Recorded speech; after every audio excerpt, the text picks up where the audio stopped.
The burnt egg roll? Yo, what's good? Uncanny, I see you. Chilling, bro. What's good with you?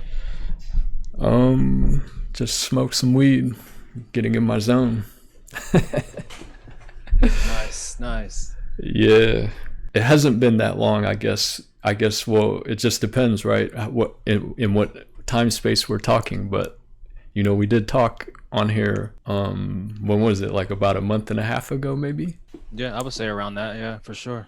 Oh, okay. So, I mean, it hasn't been it hasn't been that long, but I guess it could be long, right? Because sometimes when we're young, we see our friends like every day sometimes, right? Yeah, definitely. When you go to school and you're like with the same people every day, you kind of like feel that connection, right? But then once we get out of college and we don't see people as often, it takes more effort to like go out and meet and see people. Like I can see how as we get older, it's easy to lose contact with people. You know what I mean? Oh, definitely. I feel like just in general, I've lost contact, not in a bad way. Like it's nobody's fault. It's just, life is just what it is. So, and then with everything going on right now too, it's even harder to stay in contact and with people. So I appreciate the days of seeing your friends every day in school, like when you were in high school, and versus now where it's like, well, you may see them once every 2 months because everybody's busy with their life, Mm-hmm.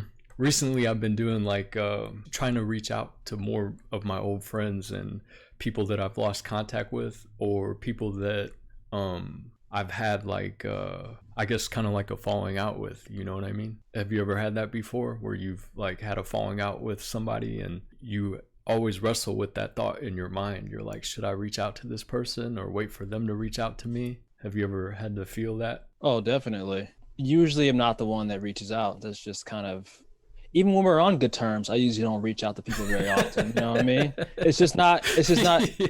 it's not in my first nature to just be like, hey, let's talk, let's hang out. It's just not really my thing. I always feel like people are busy, and if they want to kick it, they'll let me know. I feel like but I think, yeah, I think that's nature too, right? Is that, people generally, I think, well, I guess it's ego, right? A lot of people, we develop stronger egos as we get older, right?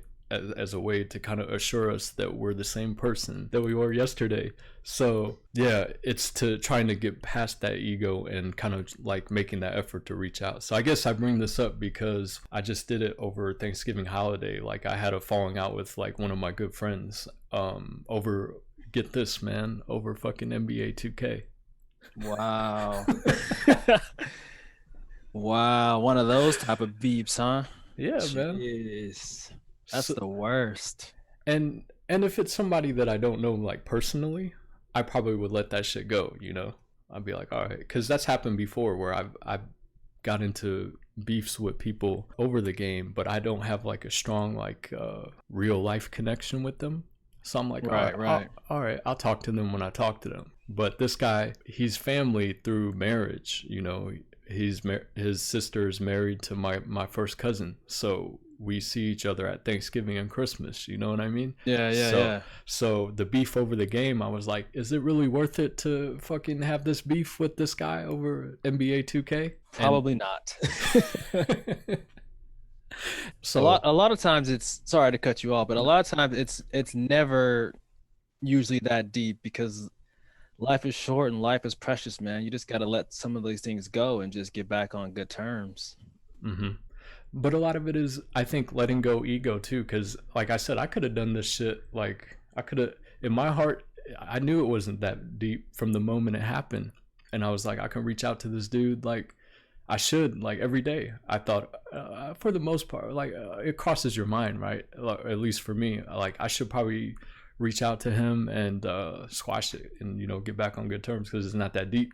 I knew that right away, but I just let it go and let it go. And then finally over Thanksgiving, I was like, let me text him. And, I was like, man, I apologize, for the beef, and we squashed it and we're cool now. So it feels good, right? It does feel good, but what about the flip side of like you do reach out to fix it and then it goes not the way you thought? So then do you feel like, man, I just wasted my time, or I Because think that's a possibility too. That happens where you wait a long time to reach out because you're not sure how they're going to receive it, and then you do reach out, and then they don't receive it the way you expect, and it's just like, well, maybe I shouldn't have done this in the first place. that comes along the lines of kind of like how we tell people to take the high road, sometimes. And sometimes I think if you put your feelings out there and as long as you can make peace with that person in your mind, however they receive it, that's on them, right?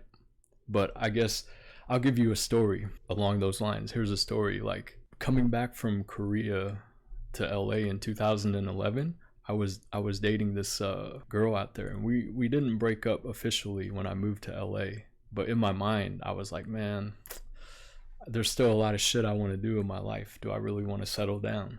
And so we kept it going for a little bit. She came out to see me, and to make a long story short, when I was in LA and she was in Korea, I was in LA doing my thing, with other women. I felt bad about doing that because that's not really what I believe in, cheating and shit like that. I believe in being honest. So to make a long story short, I flew out to Korea to like see her and kind of make things right. Right. But in my mind at that young age, I thought I wanted to get back with her, and I was doing it to get back with her. But in my mind, looking back on it now as an older man, I can say I think I went out there more for closure.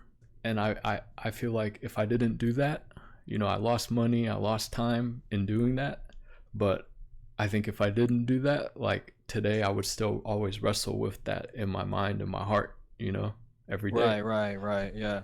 No, I think that's important, that even if it doesn't go the way you think when you try to reconcile with someone, it's just good to get it off your conscience, your shoulders, your spirit, and just let it go and be like, all right, well, look, I did what I needed to do. It didn't go as planned, but at least I can say I did what I needed to do. And I reached out and I just said, here, I messed up. It was my bad. Can we fix it? No, we can't. Cool. Peace. Mm-hmm.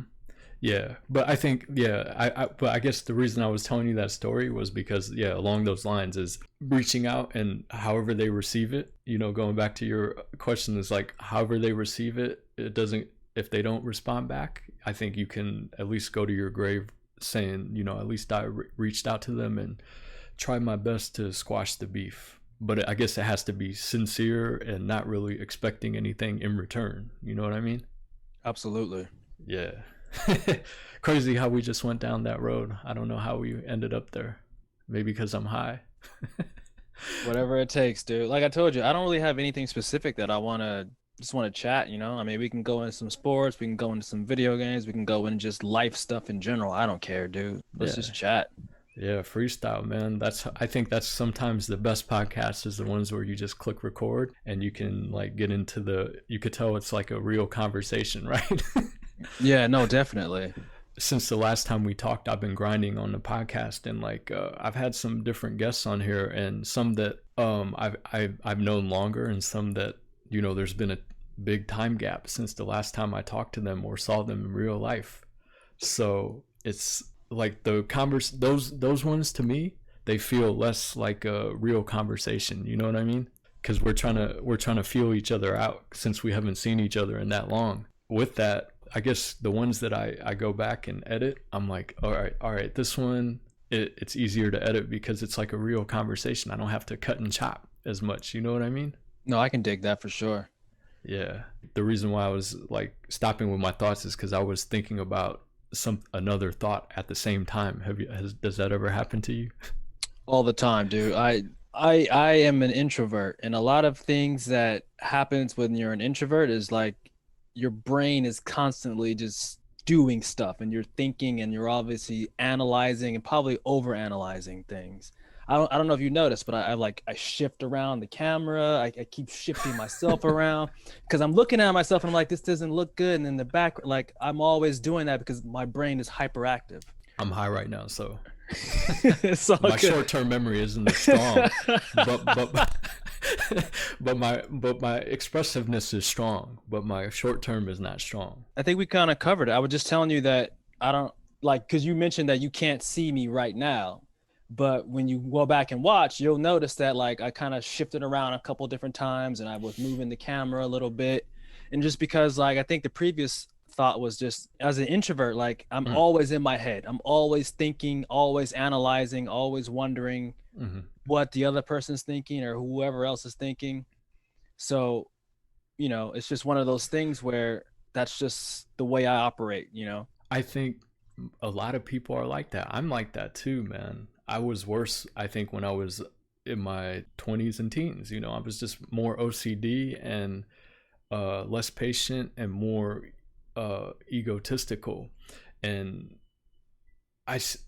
egotistical in a way that I see that, like, certain kids, like my family, for example, I won't say any names to protect the innocent, but some of the younger people in my family that are like in their early 20s and teens, like I can see exactly what they're doing, you know what I mean? Because I used to be there. Right. I used to see, I used to do the same things that they're doing, you know? And for example, one of my cousins, like I said, I won't say any names, but like he's in his early 20s, and it's like his motivations for reaching out to me, sometimes I can see why, you know, but it's when I reach out to him, it's never reciprocal. But I think part of that is just his age. And I remember being that age in my early 20s where if it wasn't in my self-interest to reach out to somebody, I probably 9 times out of 10, I probably wasn't gonna reach out to that person. But getting older, I'm like, yo, that's not a good way to think, you know, as far as like me only like wanting to talk to somebody if I want something from that person. Right. You know what I mean?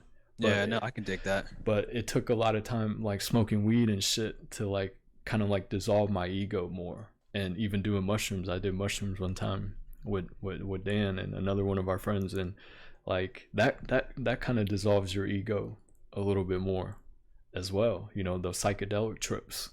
Right.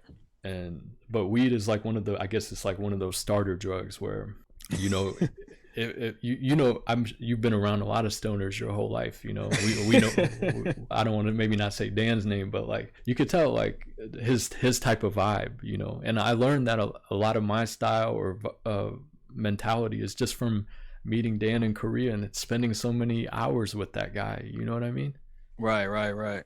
No, I totally get it. And I know you're right. I do know a lot of people that smoke consistently. And it for a lot of them, they did experiment a little bit past that, but it was never like anything too alarming. Like I don't know anybody that's done meth, I'm pretty sure. You know what I mean? So it's, you know, and to each his own. Like it's not really for me at this point in my life, although I do use like CBD products though. So it's not like I don't engage in that. I just don't use the stuff with THC in it. Mm. What kind of CBD do you use? I have like, you know, some of the different creams and like a little vape. Mm. See, yeah, how do you like that vape, man? Because for me, like, I smoke weed every day, so I'm like, fuck, I don't need CBD vape or CBD, you know, that, yeah, to smoke CBD, because I'm getting it from the weed as well as, I guess, the small hallucinogen effect. But Right. for you, like, how does that CBD does it alter your mind state at all, or just how you feel? If anything, it's just relaxing. I get anxious, especially with everything that's going on in the world right now. I do get anxious, you know. So one of the things that just it helps me just calm and center myself. And a lot of it too is like, you know, I do yoga sometimes, you know, and that helps me, you know, just calm, center, relax, breathe. And those type of things for me go hand in hand. Before the pandemic, one of my favorite things to do was to smoke weed and then go to Crunch Fitness and go to a yoga class. Really? That shit, man, is a challenge when you're high. I'm sure, you know, but I guess it kind of depends on how it affects you. Cause sometimes when I did engage in that, it kind of like made me focus more because I knew I was under the influence. So I wanted to hone in and really concentrate. But you think that CBD, does it really alter your mind state, or is it No, that doesn't. it's more feeling, right? How you feel. Yeah, I would say with like the cream and stuff that I use, it's more just for like, when I have neck problems, because I get really tight neck muscles and that causes tension headaches. So I put some on the back of my neck and then it loosens up the muscles and then I feel better. Or like I have really bad allergies, seasonal allergies, which is like with global warming and everything else that's happening, my seasonal allergies are like all year long. So I put a little like on my sinuses and it Hmm. helps me, not be as congested. It helps me breathe better. It helps me, not get headaches from my sinuses being inflamed. Got you. I do use the CBD like oil and CBD cream. And yeah, I mean, to me, it does help. I do notice that the pain temporarily goes away and I can, like, especially in my hands, because playing too much NBA 2K.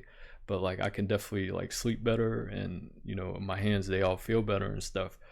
It's kind of like, but to me, it's kind of like, I guess, Bengay, a form of Bengay or icy hot, but without those side effects. No, I definitely agree with that.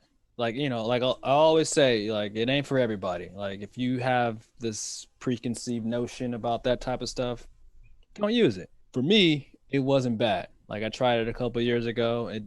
I never really felt awkward. I don't feel like tied to it either. Like I can go days without even touching it and I'll be fine. It's just I use it when I need it. Yeah. So, people always feel like you're going to get that dependency on it if you use it. Just like Mhm. anything, like any medicine. Like if you take Tylenol for your headaches every day, you're going to get dependent on it. That's just the way it works. And that's Mhm. part of the game too, is to get you dependent on it so you keep spending your money on it for the rest of your life. So I think seeking out more natural healing things, for me, I think you're better off in the long run. But again, I'm not trying to tell anybody what to do or how to do things. It's just my personal opinion. Yeah, it always is, right? Talking about like that, personal. Excuse me, man. That pop. I noticed these things, man, because I've been, getting these podcasts up and editing and shit, But like, you notice certain small things. No, I see you're grinding, dude. Like I look at your different YouTube channels and I'm like, man, this dude has on like people every week, it seems like. And Yeah. but that's the point though, is that the consistency, the always producing more and more content is the key. Is that if you really want to make it, you can't be I do this every once in a while. It's got to be like, all right, I'm hitting it. I'm hitting it week after week after week, guest after guest after guest. Like, it's a good look, dude. Like, I applaud your effort, man. I just Yeah. wanted to tell you that real quick. I appreciate that, man. Yeah, I forgot what I was gonna say before that. I could offer My you. bad. No, you're good, man. I feel the love, man. I appreciate it. But yeah, other people have been showing me love too as well, and that just is encouragement, to keep going. But I guess everything I've done in my life, it's led up to this point, and this is what I want, and I just live it every day. They say if you want something, you gotta believe that you are that already and just do it, right? And I guess you could do the same thing for whatever you want too, man. Like if music was like if you wanted to put more time and energy into that and make that something big, you have the same power and ability. It's just, finding the time, right? Or making time. Yeah, and to piggyback on our previous conversations about that is I have found the time recently. I've been back into it a lot more recently and just I wouldn't say grinding them out because that makes it sound like it's not fun. It's fun again, to be perfectly honest, because I found it Justin, our friend Justin, he put me up on some new software where I can do a lot of the chopping of the sample and then the arranging and everything else all basically in the same software. Because before my method was I would find the samples, put it into a audio editor, chop it up there, and then put it into a sequencer, and then it was involved a lot, and it took a lot of time and it took away from just getting in there and being creative. And now now that I'm finding with this new program is like, if I don't really like the way it's going, I just scrap it and just move on to something new instead of trying to make it work like I was doing before because I invested so much time. So now I load up a sample, I'm looking for chops, and then if I'm not feeling it, I'm just like, all right, forget it. Let's go. Because I can get back into something new that much easier. And sometimes also you might know what you want to do, but then like there's always that roadblock in your mind, that mental roadblock. But if someone throws you an assist like Justin did for you, it kind of helps to rejuvenate and remotivate your main goal or idea that you've always wanted to do, but there was always something holding you back. And you know, I run into that too all the time, you know, and there's some times where it'll take me more days to figure it out, but I know the sooner that I recognize the roadblock or problem that I'm facing and then try to handle that and knock it out, the sooner I can start, you know, moving on to the next thing. That's perfect. But it's funny that you said, you know, he threw me that assist, because, you know, that was always how I saw myself as a producer, as a, you know, the point guard, where, you know, I give you this beat and then I need you to go score with it, you know, to the rappers, you know what I mean? And some beats are better than others. So it's like, if I throw you an alley-oop, you got to bang that, dude. Like, you got to put it down. But sometimes I might just throw you a bounce pass on your cut, and you might have to do a little bit of work in the lane to get that layup off. But, you know, it is what it is. You know what I mean? But that's, I used to tell myself, like, man, I want to lead the league in assists, man. I just want to give these beats to all these different people and watch them make something great out of it, and just, you know, continue to build and grow and make it happen. You know what I mean? Yeah. For some reason, I always equate music and basketball. Like, those are two of my biggest loves and passions. So I always brought them together. You know what I mean? Yeah. Is there any like song that you were like, damn, this artist and this producer, they're working together, this is gonna be a big track, and then you hear the track and you're like, damn, this song ain't shit? No, definitely. Like, sometimes it just doesn't work out. Like, you hear, like, I mean, I can't think of many examples of anybody recent or anything, but, you know, just sometimes, like, you would hear that, like, Just Blaze was gonna do a beat for, I don't know, whoever. Jay-Z. Well, they had pretty good chemistry, and Jay-Z was really good at picking beats. That's one of the things that I don't think he gets, well, he probably gets enough credit for, but I think he deserves credit for picking good beats to rap over, you know, because Right. I think that was a big criticism of Nas a lot of the times, was he wasn't the best at picking beats. Yeah.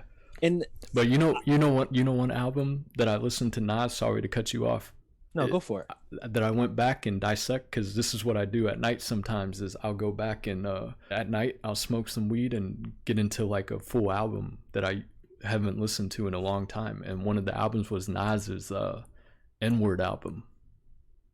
Okay.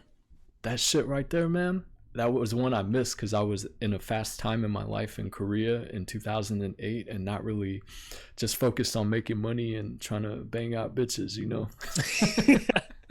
So I wasn't really consuming music at that time. So that Nas album, the N-Word, was one of those ones that I missed. And so just recently, like a couple months ago, I bought that album on eBay, and I really got into it. And I was like, the fuck? I was like, Nas is dropping so much knowledge on this album, you know, that I was like, man, I'm glad I went back and listened to that. But yeah, I'm sorry to cut you off, man. If I don't know if you still remember your point. But... No, but just piggybacking off of that is like, for me, I enjoy a great lyricist. I really do. But I have a producer brain, you know what I mean? So if the beat is trash, it's really hard for me to get into the song, no matter who's spitting what, you know what I mean? So the entry level for me to get into your song has to be the beat, man. I got to feel it, you know what I mean? And sometimes with different artists where I never really gave it the full chance because I just couldn't get into the beat, because that's usually the first thing you hear is the beat. You know, the beat drops and then the artist comes in with their verse. Yeah. You know? Yeah, you have that beat maker mentality. For me, coming up in hip hop, like first getting into it around like 1990, let me see, probably around, I would say in the 92, 93 It's a good time. year. Like that's when I first started listening to like hip hop, like with MC Hammer and Crisscross. Those were my two favorites at 9 years old. And like I was more into the lyrics for me. And so I guess people, they get into what they like, certain aspects of hip hop for whatever reason, right? Some some people are like you that have that producer mind where they're more into the beat, right? The beat has to be smacking, right? Or they're not Absolutely. fucking with it. For me, like getting into hip hop, it was more about the lyrics. I guess that's why I gravitate towards like Tupac, because some of his production might have been shoddy too back in the day, but like I felt his words, you know what I mean? So that's kind of the interesting thing about Pac. From just the arguments that people had. People will say that he wasn't necessarily the best lyricist. Like he didn't have the greatest puns and metaphors, and like he didn't like wow you with the verbiage and the language. But what he did do is he made you feel every single word and you could relate to it. And I think that in some cases is more important than, this is the greatest rhyme pattern that I've ever heard on a track, as opposed to like, there's no point in my life where I can't listen to Dear Mama and be like, yo, this is one of the greatest songs ever made, because I relate to it. I love my mama just like he wrote a song about it. You know what I mean? Yeah. I think the thing that I like about Tupac the best is he was just real. He was authentic. Like he shared his emotions to the world as best as he could. And one thing that I was reading his Tupac legacy book that I had for the longest time, and one thing that he said in there is he's like, this was when he was like I think 19 or 20 years old, right before he released Tupacalypse Now. And he said, I know I can make songs to where I can sell a lot of records and get a lot of fame and attention. He's like, the way my mind thinks, I feel like I would be cheating myself if I dumbed what I was about just to make money. You know what I mean? And I was like, damn, definitely. That's some real shit, So he, in a sense, like it's like he stayed true to himself, and he didn't go for the money and fame, which a lot of like young artists today, I think they do. I don't know how much more back then that they did it. I mean, as far as like, because I guess even our generation, you had rappers that would just be about the commercial hits, right? And it still happens today.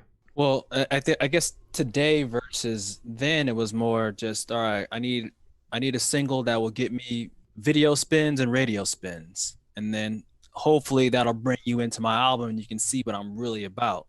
Now it's more just like, I need something that'll get me streams on whatever, Spotify, Pandora, all those different platforms, where it's like, I feel like people don't really create albums with like a whole vision in mind. It's more like, well, I just need this single to pop. And I'm not trying to hate on that. There's nothing wrong with that. If that's your lane, that's where you want to be, then do that. Mm-hmm. It's just, I think that we need more variation, more people willing to say, all right, this is my vision. I need you to listen to this album from song 1 to song 10 or 12 or however long the album is, because it's a whole experience, as opposed to, yo, this single's cracking, you might like the rest of the album, who knows. Yeah, but how much do you think that is like the people that control, like the FCC, that control like what goes out to like the media, even YouTube, right? YouTube is becoming more regulated. So how much do you think it's what those people that regulate YouTube let go out versus people that not just go out, but what they choose to promote versus, people that are putting out real shit, but it's not getting pumped to the mainstream?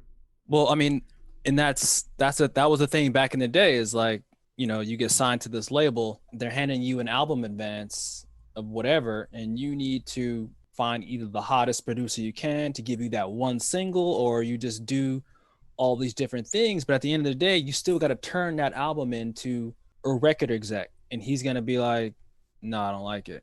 Or he's going to be like, all right, we can run with this. And I think it's the same now, like what you said with YouTube, is like they do regulate a lot more content, and they demonetize people for a multitude of things. And it makes it really tough to be as authentic and genuine as you want to be, because you know that if this is my livelihood, this is what I do for a living, I still have to conform to the rules that they put in place so I can continue to make money off of it. And I think it's the same now, like what you said with YouTube, is like they do regulate a lot more content, and they demonetize people for a multitude of things. And it makes it really tough to be as authentic and genuine as you want to be, because you know that if this is my livelihood, this is what I do for a living, I still have to conform to the rules that they put in place so I can continue to make money off of it. as opposed to being as 100% genuine as I can be. Yeah. Who are some good artists that you think play the game well? They can tiptoe that line of commercial, but still being authentic or real to themselves and to the people. I don't know. I mean, I really don't know anybody modern that I can say that. I mean, I don't, because again, I don't really listen to everything that comes out, but Mm-hmm. I would say someone like Snoop Dogg did a very good job of initially being really, really true to himself. Like, you know, Doggy Style, classic album. And then as time went on, he kind of evolved his style with the times and with what was socially acceptable. But still, you kind of feel like he's authentic still, too. Like he's not a caricature of himself. Like he's not just selling himself out, Yeah, you know, and that's a tough, you know, road to navigate, in my opinion. yeah, he's done. I agree. He's done a good job of moving with the times, but still being authentic and real with himself and the people. When I watch his stuff or listen to his stuff, I don't feel like he's putting on a front. Like No, definitely not. he might do some shit where I'm not that interested in, but for the most part, if it's real, I guess it's real to him at the moment. Well, So full transparency, I haven't really listened to any of his work in years. I don't even know if he still makes music. I have no idea. But, you know, I just think that he was able to translate that persona, and maybe it wasn't a persona initially, but it probably is now, into something that's marketable, but it still feels like he's being as real as he can to himself. yeah, I know you don't keep up with like many like modern artists, but I'll throw out a few names, and I don't know if you have any thoughts on these artists, but three artists that I feel do a good job of playing the commercial as well as being authentic to themselves is Kendrick Lamar, Absolutely. Love Kendrick. J. Cole, Absolutely. Love J. Cole. and here's one person that I feel like you might be iffy about, but to me, I feel like he's a real one. He's just kind of like a prima donna sometimes. Is Wale? I'm not as familiar with Wale's product as I am with Kendrick and Cole, to be 100% honest. Like I haven't listened to enough Wale to really give an honest opinion about his role in hip hop today. Mm. With that being said, though, he is a pro wrestling fan, and I've seen him on wrestling stuff. So I'm always going to give him the benefit of the doubt because he likes wrestling. I like wrestling, so he's good to go. Yeah. The reason I say he's kind of like a prima donna is because like he always complains about his stuff like not getting promoted, and you know, the labels trying to hold him and shit. So but other than that, I feel like he's authentic to himself, and he raps about like what he likes and what he knows and stuff, and he has like socially conscious messages like J. Cole and Kendrick Lamar, which I feel like the young kids, they need, you know, they need a mix of that, as well as, you know, somebody they can look up to and be like, okay, this dude's cool, you know, he's not trying too hard to be like something he's not. For example, Tekashi 6ix9ine. I am not very familiar with him at all, so you have to school me about this dude. I just know he had multiple colored hair at some point and some face tattoos and some snitching allegations. That's all I know. Yeah, I mean that's all you really have to know. Okay, fair enough. Everything you just said right there sums him up in a nutshell, right? Well, I mean, at least to me, and I think a lot of people, but his art is kind of like over the top with it, you know. He's very excessive and extreme with like everything, like sexuality. His videos are very like hypersexual, which I see why a lot of like hypersexual like young kids that are like 12 and 13 gravitate towards that, right? Because that's what you get turned on by, right? Like young kids going through puberty. I mean, there's plenty of hip hop and R&B videos in the 90s that, I mean, for that time period were a little risque, and you know, I had no problems watching those videos. And then what, 2000s they had BET Uncut with all them videos. Yep. I was watching that shit. We was all watching. Yeah. Well, I was proud of St. Louis and Nelly at that time because I'm from there. But when Nelly had that tip drill track on Uncut, that was a big look for him, and I remember that video. that was a big talk when he swiped that credit card through that chick's booties, her booty cheeks. I was like, damn, that's just gangster. It was. You know, I was never. I wouldn't say I was never a Nelly fan, but I think you would probably know better than me. It goes back to what we were talking about earlier about, okay, is this strictly the music he wants to make, or is this what the label is kind of guiding him into because they can get the radio plays from it? Yeah, I would say for him, I would say it's a combination of both. I feel like Okay. he found that formula and that success, and he probably wanted that, right? You know, for him to keep making tracks over the years and have some big records past Country Grammar, because let's be real, not too many artists can make it past like one hot song or one hot album. He initially looked like a one-hit wonder with that Country Grammar song, but he was able to keep it going. So I give him credit for that for sure. Country Grammar, to me, like when I initially heard it, I remember being in high school. I was probably like a sophomore in high school when Country Grammar hit, and I was like, man, this is like a nursery rhyme song, you know.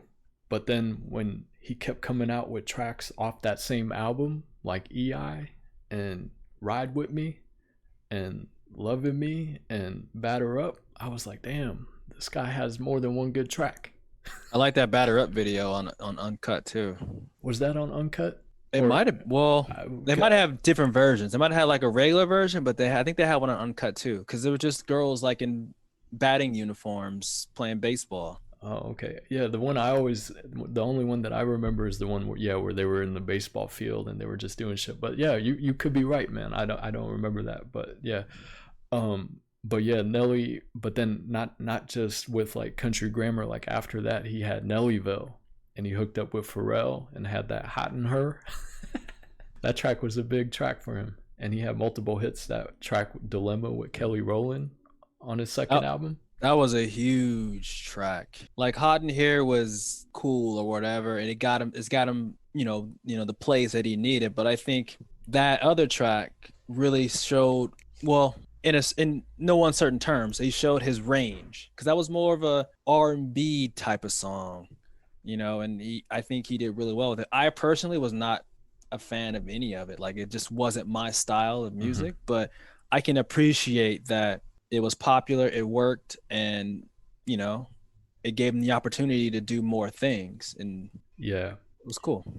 So I guess the reason we're talking about him is because commercial, right? Like, how much was it the label pushing that and him actually wanting that? But I think at a certain point he would have stopped if he was like, damn, this image that they want me to be is too far from who I am, really. Right. But I think he was kind of authentic, I guess, in that sense, that he rapped about shit that people like, but he didn't really give, as an artist, I think, that much of himself as far as like his thoughts on like social issues, like maybe like Kendrick Lamar or J. Cole of today, right? They talk about social issues, which I think I appreciate. But then we can always talk about the same thing as far as like levels, right? There's or what people like about hip hop. You know, some like the lyrics, some like the beats, and some just like the fuck shit. Yeah, I mean, there's people.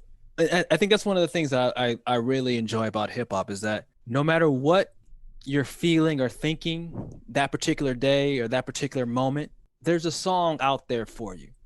Like, if you want to just party and not think about something, there's plenty of songs like that. If you want to really just dive deep into the human condition and find out how people are feeling and thinking and understanding, you know, human beings, there's plenty of songs out there that demonstrate that too. So I think there's a wide range of stuff, which I think is important for any genre of music to have. It just, you know, unfortunately, not all aspects are pushed as heavily, because for whatever reason, people think that, you know, party tracks are more, I don't know, marketable, I guess. But yeah, sometimes I think, is that really the truth? Do the masses really prefer like the dumbed down shit, or the real shit, just not what they decide to promote. But one of my theories is that most people that work like 9 to 5 jobs, when you get off work, you're tired, and then you got to go home and deal with family and kids. The last thing you want to do is hear some socially conscious shit. Well, I think part of it too is like the people in charge of anything, especially in music, they kind of give off this aura of like, I'm going to tell you what you like. You need to listen to this because I'm telling you this is what good music is. And I don't know if that's as much today as it was, where I felt like, you know, early 2000s, where we got past kind of the gangster rap phase, and they were just like, well, it's either party music or like socially conscious music. It's one of those two. And then, you know, I guess 50 Cent came out, but he wasn't even the same 50 Cent, I don't think, as his earlier work. When he got with Aftermath and Dre, I feel like it was slightly different. But then his mixtapes were really grimy though, like his old stuff. So I don't know. Yeah, with 50 Cent, man, like before he got shot, he was gonna drop that album Power of the Dollar, and it was produced by Trackmasters, and he had that like kind of like poppy track with Destiny's Child on it, right? But then he got shot, and then that album got shelved. But that after he got out of that and he signed with Aftermath and Shady, like that kind of I think one gave his story, getting shot 9 times and surviving that shit, and then that kind of gave him more like street credibility, right? It did, for sure. And then on top of that, adding to signing with those guys that had a huge name already, and you know their track record. You know, we know Dr. Dre's track record, we know Eminem's track record. Them getting in the lab with 50 Cent, it was just like, all right, everybody's tuned in, right? This is like a can't miss moment. And to me, by all accounts, I think 50 Cent delivered on that Get Rich or Die Trying over them tough beats, you know? No, I enjoyed that album thoroughly. I won't even front. Yeah, it was like, because anybody can talk greasy and talk that gangster shit, but like not everybody can get Dr. Dre and Eminem's like cosign or stamp. You know what I mean? Right. So that's kind of like what we were talking about earlier, is like a perfect storm of the production meeting a dude that had like a story, and he was not the most skilled MC, but like he was real, right? He rapped about shit he knew and shit he's been through. But I guess that's another thing too, like getting shot, right? Like if he didn't get shot, let's be real, he might have not signed with he might have not signed with Dre and Eminem and got that look, right? So as fucked up as it sounds, it's a blessing in disguise. Fuck. Like you said, it's a perfect storm of everything just lining up. It was like, you know, Dre breaking off from Death Row, kind of forming his own thing, and then Eminem comes along, and it's like, all right, I'm pushing Eminem, and then 50 came along, and it was like, all right, let's work with 52, and everything just bubbled up, and it just worked out for him really well. It was an amazing thing to see in hindsight, because in the moment you're just like, oh, it's cool, but like now you're like, that was crazy how those turn of events happen, you know? Yeah, it's kind of scary, like reaching that height of success that fast, man. It's like, because let's be real, man, once you go up, the only way to go is down, right? So eventually, like hitting that success that early and that great, it's like, what can you do to top that shit, right? And I think for him, I would say Get Rich or Die Trying was the mountaintop. It was the peak, and he only went down from there. That's just my personal opinion. It's not to say he didn't do decent records after that, but that was clearly, in my point of view, the height of everything he did in his music career. Yeah, I mean, he capitalized well off of his second album, The Massacre. Like he kept it gangster, but he still kept it commercial too as well. And that album did big numbers. If not the same as Get Rich or Die Trying, I think a little bit less. But I think the thing that fucked him up was doing that one-on-one shit with Kanye and losing and saying, I'm retiring. Right. You remember that? Yeah.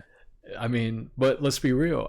As a rap fan, I would say fucking Graduation was better than that Curtis album. It was. There's no doubt about it in my mind. But that's one of those things where like Kanye has always been, well, not always, but I would say his first 3 albums, so Dropout, registration, and graduation, right? Those are the first three. Mm-hmm. The beats got me in the door.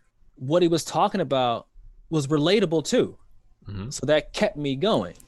And then he kind of veered off, and that's when I veered off, you know what I mean? But because I couldn't relate anymore to some of the stuff he was talking about. And that's just, you know, it is what it is. I'm not going to say it's bad music. It just wasn't for me. Mm-hmm. Yeah. I think with the type of content that 50 Cent puts out, like once people know you have that kind of money, it's like how much gangster shit can you really talk and people relate to that shit? They're like, we don't believe you anymore, man. But when your album's so gangster, like Get Rich or Die Trying was, it's like, how can you evolve and transition into a socially conscious rapper or talking about relevant shit when you were so successful off that gangster shit? You know what I mean? Yeah, no, it's hard to pivot at that point. Yeah. But I was gonna say this, like if 50 Cent released Get Rich or Die Trying against Graduation, I would say I would have to go Get Rich or Die Trying between those two albums for me personally. What do you think? No, I would agree with that. But what about Get Rich or Die Trying versus College Dropout? I'm going College Dropout. Yeah, see, for me, like, yeah, the College Dropout was good, man. It spoke to me, dude. It was like that's just, you know, the life we were living at that time. Yeah, I agree with that. And that's another thing about Kanye too, is that he was kind of like in his early stage was similar to like Kendrick Lamar and J. Cole in that sense that he was cool, like people could relate to him, and he was spitting some knowledge and dropping some value in his words. You know, he wasn't like some nerdy cat. He kind of was, but like people kind of gravitated towards that. Let's put on a pink polo and flip our collar up. Yeah, I didn't get with that trend, but I'm not hating on it. You know, if that's what people want to do. That's what they want to do. Yeah, I feel you. I'm having fun, man. I enjoy these things. No, it's good, man. You gotta have fun with the stuff you're doing, man, for sure. Yeah, I appreciate your time and you taking the time to, you know, do this with me, man. I am honored that you would actually invite me to be on, dude. I appreciate it. If the P.V.R LYFE project ever blows up, I'm still gonna have you on, man. I ain't good. And it's just gonna help you too, man. Whatever you want to promote and do your thing, you know, it's all good, you know. Absolutely. If I eat, my homies eat too. But I mean, that's the way it should be, man. You know, you gotta support your people, you know, and you gotta build with them and create with them, you know, instead of watching them do their thing and sitting on the sidelines like, yeah, they ain't gonna make it. Whatever.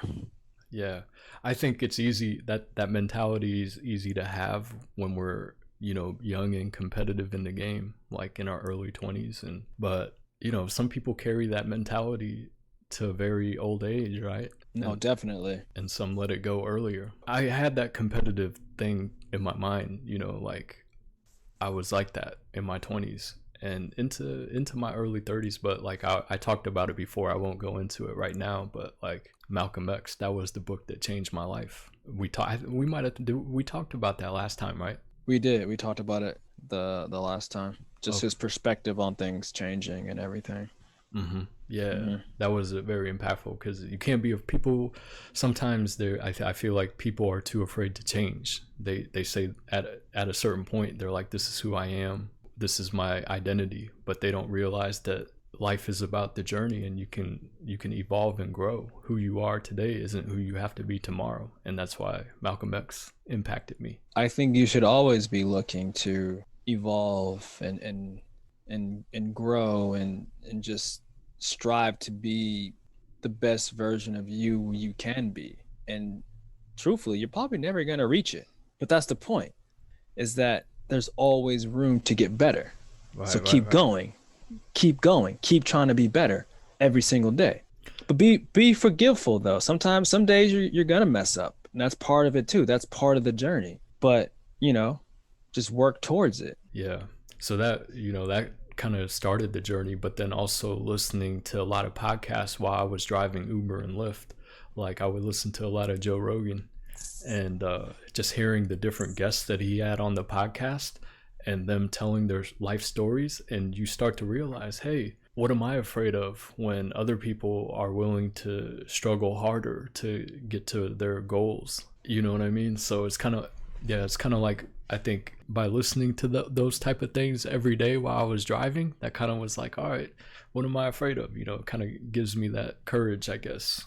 And also reading more books about like people's lives. Yeah. Right. I just thought of Mike Tyson and Roy Jones is tonight. You gonna be checking that out?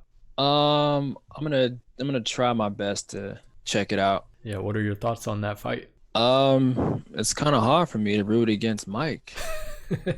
It's more of a weight class thing to me. Although I used to love Roy Jones fights, just watch him just outclass people with his hands. But I mean, this is Tyson, dude. I don't know. Do you think that they're gonna go 100 because it's an 8-round exhibition, and you know, people? I think as a competitor, I would say that for me, like if somebody hits me, you know, and they hit me kind of hard or in the wrong way, you know, you're gonna react, right? Yeah, I mean, round 1 and 2 might be fun, but then all it takes for somebody to get clocked one good time, and then they start getting for real in the later rounds. Not just that, there's a lot of money on the line. I heard this is one of the biggest like pay-per-view events, you know, in recent history. Well, besides what Mayweather and Pacquiao, what other big name boxers bring in large gates at this point? Mm-hmm. So in that sense, I think in their mind that they, you know, it's going to get a lot of press coverage afterwards. So I think how they want to play it is like going to be important. Do they want the narrative to be it was a fucking weak fight? Or was it a fucking damn, that shit was worth the money, you know what I mean? So, No, I feel like there's a lot of pressure on this because they don't want to come out and just look like two old dudes trying to do something. They want to look like, you know, we're still legitimate fighters. And at the same time, you know, boxing isn't necessarily the most popular sport, but this could help rejuvenate it, you know, if this is something entertaining. mm-hmm. Yeah, that's why I'm curious to watch it tonight, because I'm like, how hard are they really gonna go? Who knows, man? I have no idea. Yeah, it'll be interesting. I might not be able to watch it like live when it happens, but I'll definitely be in tune with what's happening, and I'll keep up with that. Got you.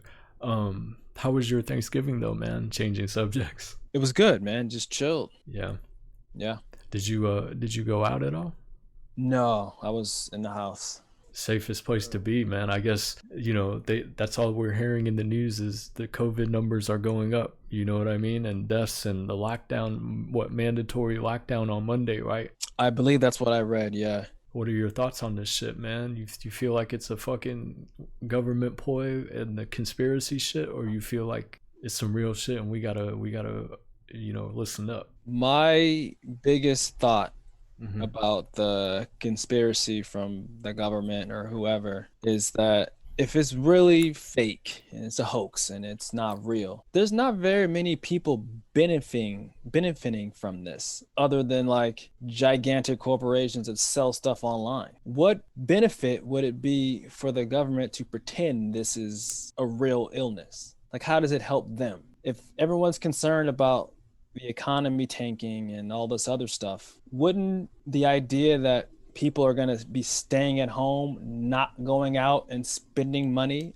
be a bad thing? I think maybe, and this is just a theory, like but it could be like to do like a economic shock and kind of like change, because things are always changing, and the laws, I think a lot of times they change with whatever new is coming up, you know, like right. Technology. So with newer technology, they have to govern and regulate things differently. So I think with that comes like certain transition periods, and I feel like sometimes maybe we're just going through one of those. If it was a government created thing, we're just going there. They did it, so they're creating like a transition to where we go from certain ways of life as far as like how we do things to the new technocracy that we're possibly heading towards, you know. Are you familiar with that technocracy shit? I have not heard that term before, but based on the word, I can tell what it means. Yeah. And in that sense, I wouldn't be necessarily surprised. I don't know. I'm just really hesitant to say it's fake or whatever, because you hear real people giving their testimony about their experiences with this. And I don't ever want to diminish anybody's experience with something by calling it fake. Yeah, I agree. That's why it's a tough thing, and that's why it could be heavily politicized, because there's people that have very opposing opinions on this, right? Like, some people really believe that shit is not a big deal, right? And then some people are really afraid of it. In that sense, I feel like you do have to be, I guess, what's the word I'm looking for? I guess aware of people that have gone through it, right? What's the word I'm looking for? You got to be kind of sympathetic or empathetic. I would say empathetic. Like, I just feel like I don't know how real or fake it is. I'm not going to pretend like I do. But I'm just going to give the people that are supposed to be looking out for the best interests of other people the benefit of the doubt. And I'll give the people that have had terrible experiences with this the benefit of the doubt. And does it suck that all this is happening and we're stuck at home all the time? Absolutely. But we need to take it seriously so we can get out of it. Because what's the worst? Okay, it's a hoax. You had to wear a mask. Is that the worst thing that can ever happen to you? You hear all these people talking about, oh, I can't breathe with the mask on. Try living with asthma your whole life. You know what I mean? Like, it's trivial complaints, in my opinion. Like, it's a mask. Who cares if you had to wear a mask when you go outside of your house for 15 minutes? What about the people that are at work that have to wear it for 12-hour shifts? Yeah. Here's an interesting question that I want to pose to you, though. Do you think that people that don't experience certain shit, they live in a place that, you know? Yes. The answer is yes. Yeah, you don't need to finish that question. Yes, the answer is yes. People that don't, if it doesn't happen to you, for some people, they don't believe it's real. Yeah, that's crazy to me. People think racism doesn't exist because it doesn't happen to them. Yeah. It exists. It's real. People think sexism doesn't happen because it never happened to them. It exists. It is real. Yeah, I was going to say, I heard an interview with Lil Wayne, and he said one time, I don't believe in racism because it's never happened. I've never experienced it. That's what he said. And I was like, I found that like hard to believe. I was like, Lil Wayne, he doesn't, for him to say that, whether he does or he doesn't, to say that, I thought that was kind of crazy hearing that. Did you ever hear him say that? I've never heard him say that, but I don't generally listen to his interviews or anything. So yeah, this is the part where, if I had a good, like, in the studio, like, engineer, I'd be like, yo, man, pull that shit up for me. Like Joe Rogan, right? Because I want you to see that shit, because I'm not making this shit up. Like, I've seen Lil Wayne say, yo, I've never experienced racism in my life. And I was like, fuck, that's crazy to me. Because I was like, so that tells me that if you say that, are you saying that for clicks and views, or do you really believe that? Because I think if I went to where he grew up in New Orleans, like whatever ward it is, like, I feel like there would be more opposing opinions than his opinion, if I had to guess. Just probably growing up in that area, I imagine that's what maybe, I mean, I'll give him the benefit of the doubt. Maybe just growing up in that environment, he didn't think that was a racist construct. He just thought, this is just what it is, and I became successful and I moved out of that and everyone treats me wonderful. So maybe that's his experience. I don't know. Maybe it is clickbait. I don't know. Yeah, because that point you bring up is that he did become known at a pretty young age. I think he was like 16 years old or something when The Black is Hot came out. Yeah. So if you're at that age, I guess, if you never experienced any type of racism, because he did say he got shot one time and the officer that helped him was a white guy that saved his life. Right. Know? So he brings that up. And maybe from that point to where he became successful at such a young age, maybe he never really felt it, you know. But and that could be his experience, and that's for him. I guess that's great that you never had to experience it. But I've talked to countless people, and I have my own experiences that would say that's not true for everyone, and that's, you know, I'll leave it at that. Shit, even me, man. I'm not even African American, and I've experienced what they've gone through just by being around them enough, you know?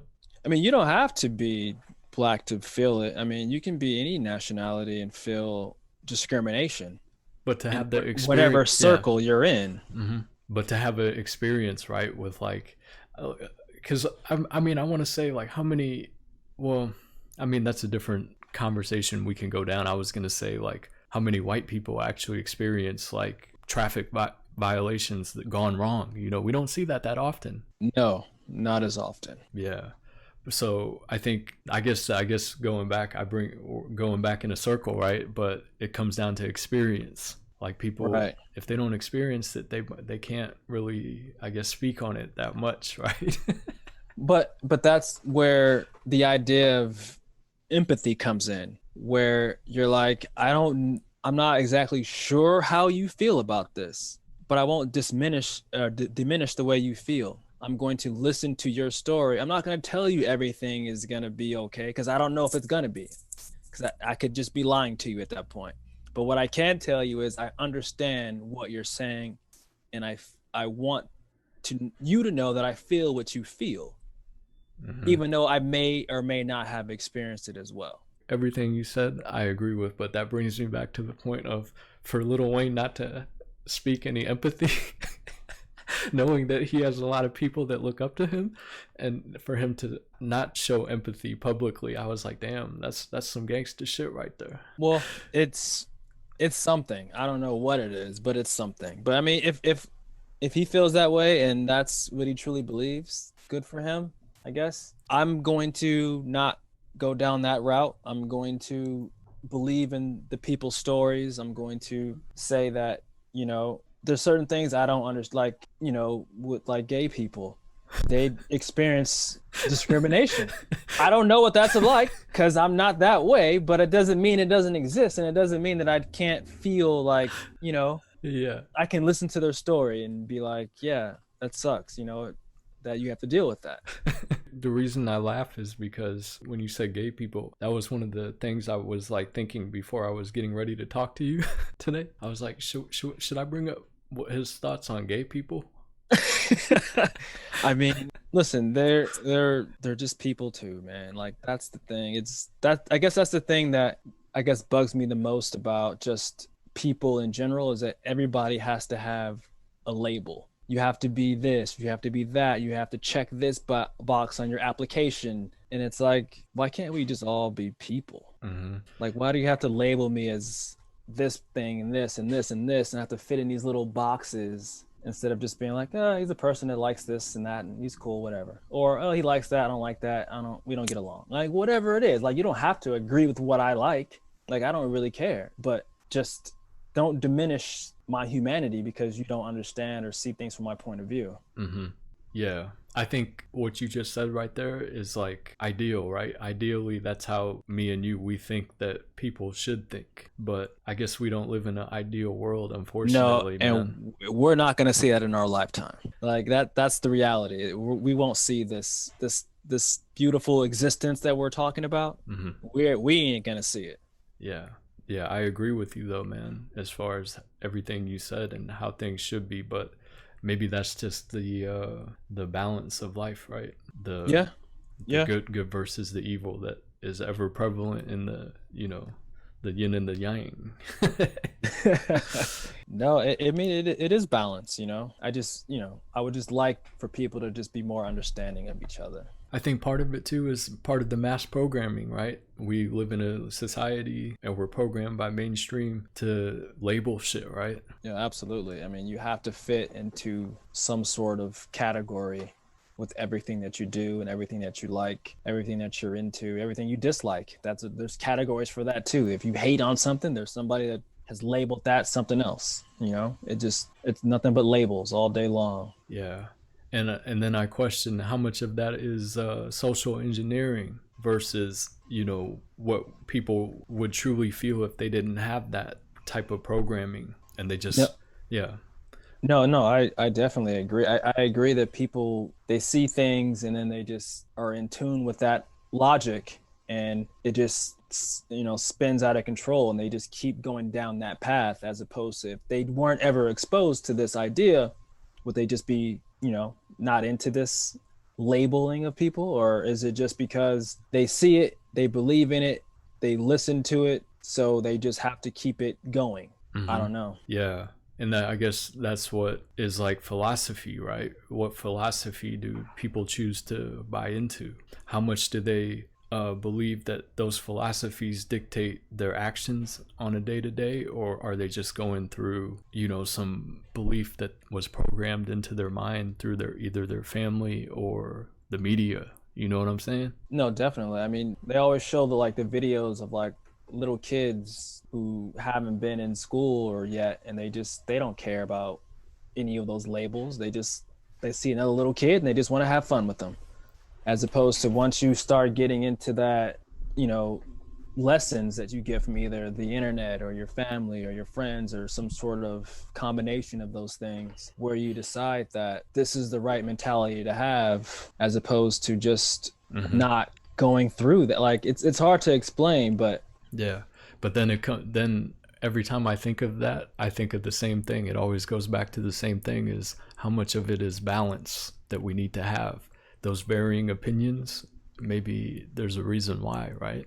Yeah. No, I would never say that people shouldn't be allowed to have their own opinions on certain things, but there's certain human right issues that this isn't an opinion. This is just, it's either right or wrong. And what side of the fence do you fall on it? Yeah. I read this book called Behold a Pale Horse by William Cooper, and he talks about the main reason why they let certain shit go when it comes to human rights is because of depopulation.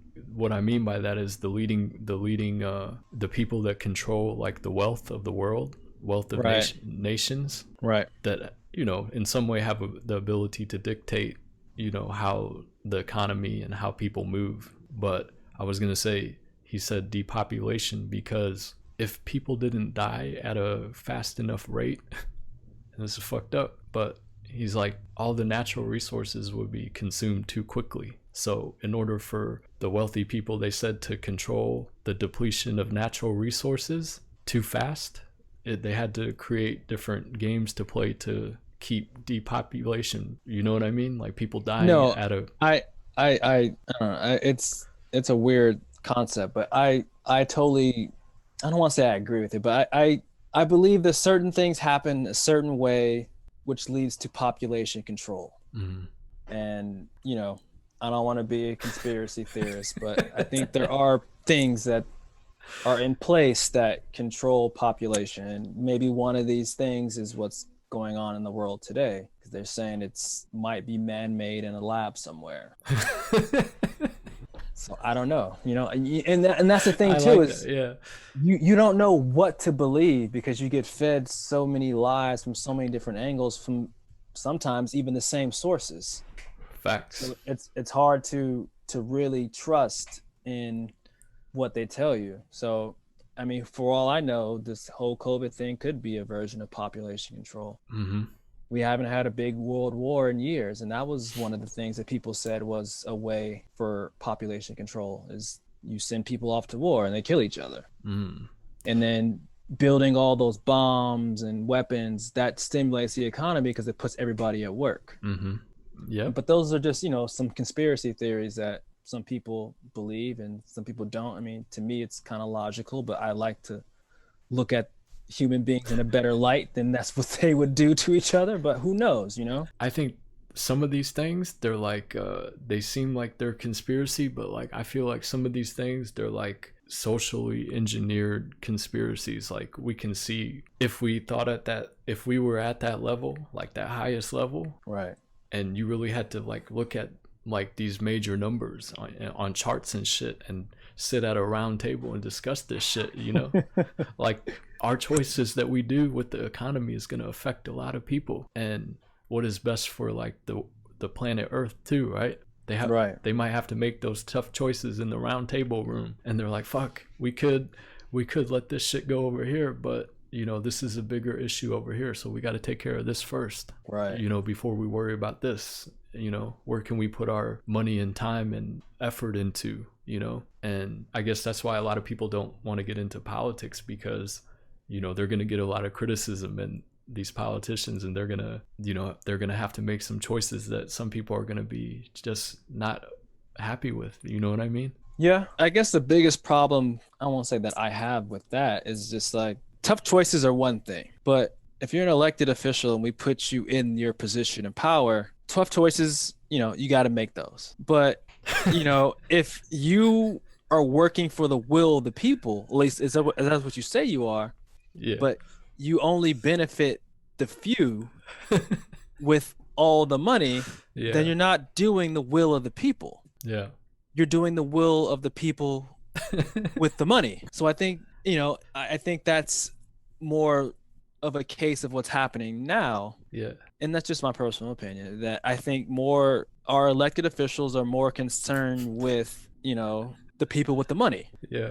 But one thing that I'm hoping for moving forward is that so many different people from different walks of life voted or attempted to vote in this last election. So maybe it'll shift the focus of some of these politicians to, listen, if I want to get reelected, I can't just focus on those people. I got to focus on the new people that came out to vote. And I have to listen to them and at least acknowledge their voice. I'm not going to say they're going to do anything.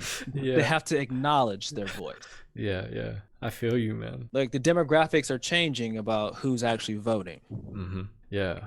No, I agree. I agree with pretty much everything you're saying, man. Like it's real, but it's like it gets tough, right? Like I think that's why a lot of people don't like politicians, right? Is because you know that they have to say something, right? Yeah. But you know their actions are might be different than what they're saying, right? I guess I feel like a lot of people talk in circles because you have to appease so many different people, but then when it comes time to take that action, you already know what action you're going to take. Mm-hmm. And you're doing your PR speak now so that when you take that action, you can kind of preserve your reputation. Yeah. I'll tell you why I'm kind of thinking this way right now is because last night I watched this movie called W. It was the biopic of George W. Bush. Okay. And it was produced by Oliver Stone, who's a pretty good, well-known director. Right. So I was like, you know, if it was some Joe Schmo, I'd be like, man, I don't want to watch some shit about George W. Bush. Ain't nobody got time for that. Right. But I was like, shit, Oliver Stone produced it? All right, let me peep it out. And so to make a long story short, the reason I was talking some shit like that is because I guess watching that movie last night, I saw some of the shit that he had to do, like in his round table room with Condoleezza Rice and Condoleezza Rice and Colin Powell and Rumsfeld and all the people in his administration, right? Right. And they're strategizing in their little round table room about who they should go to war with, why, and what it's going to benefit and things like that. So I was like, damn, if they do that, I can imagine what Donald Trump's administration roundtable meetings are like. And I was like, fuck, we had this dude making some tough choices for the country. Yes, we do. Are we dead? Yeah. But the thing that I think about Donald Trump is that, like, I agree, like, he's not a real politician, because if he was a true politician and he wanted to get reelected, you don't think he would have played more to the empathy card and empathized more with like the mass population during COVID? I think that would have helped him get reelected, you know, if he played that card. But he stayed true to himself, which I guess in that sense, like, he played his role all the way to the end, for better or for worse, you know? Well, and they also typically believe in the electoral college. So there's some places you just don't even try to get because you know you're not going to win. And he was probably hoping enough of the people that thought the way he presented himself and his administration was going to be enough to win in those states where it was up for grabs.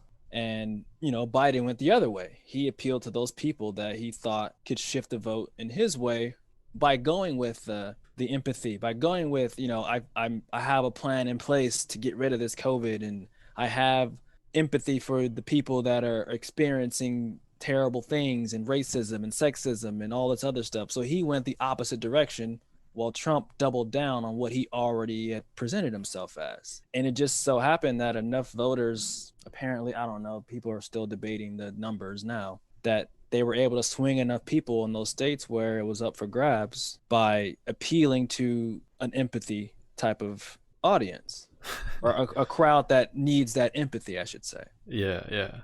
He could have won because yeah, as much as he played his role down to the end, it ended up being pretty close. As far It as did. Mhm. It did. And that's kind of, for some people, that's like, I don't want to say it's scary. It's a scary thing that regardless of what you feel or however you think, and the truth is he presented himself a certain way, but people still voted that way because they feel like that way of life is more beneficial to them, period. Mhm. And there's a lot to discuss moving forward as human beings in this country and all over the world. Yeah, I don't know how we got on politics. I have no idea. I normally don't like to discuss this stuff with people at all. People get real sensitive about these type of things, Yeah, and I don't understand why they do though, man. Because they don't understand. Like my friend was saying the other day, like it's WWF, man. The shit is all planned out and made up. How the fuck can you get so emotional about one side or the other, man? But some people do, man. They believe in that shit, I But mean, these political parties are none but gangs, dude. Red and blue, it's none but gangs. It's the same thing. I agree, man. I agree. They take that shit serious, but like for me, I talk about that shit all day because I'm like, damn, I can see the game. But I think some people feel like certain issues are political when they're really not political issues. Like if we're talking about racism, that's not a political issue to me. That's a human issue. If you're part of the Republican Party and you're against racism, that's good. If you're a Democrat and you're for racism, that's bad. I don't care what your political affiliation is. Like, I don't care what you think that people should do with the tax money. I care about whether or not you think the color of my skin makes me a problem. Yeah, there's some politicians. That's not political. Yeah, That's human. right. And they make it political, but then there's politicians that like dance around that. They don't want to admit it, like Donald Trump. That it's real and shit. I agree with you though. You're right. It's not. It shouldn't be a political issue. You're right. It's a human rights issue, but They've turned it political because then it makes it dehumanizes the issue, so that it makes it easier for you to oppose it and not feel bad. I'm laughing because there's many roads that in my mind right now that I could go down, but like I was gonna say, I don't know how much more we can talk about politics. Yeah, I don't think that's going to be very favorable for your podcast. I don't mind, I think it's some real shit, but like sometimes I don't even like talking about politics that much. Like I'm just high, shooting at the cuff right now. It's just funny to me though. Sometimes I don't want to go down that same road, as like some of these people that I don't even like listening to, like the Candace Owens and the Ben Shapiro's, like I don't like watching their shit because I know that they're trying to influence one side, Right. and I don't want to do that shit. No, it's not a good thing. I will speak for the positives of life, and I think people, especially the young generation, they need like a good influence to listen to, right? Right. They'll talk to sensitive topics, but they won't pick a side. Or they won't play to one side. You know what I mean?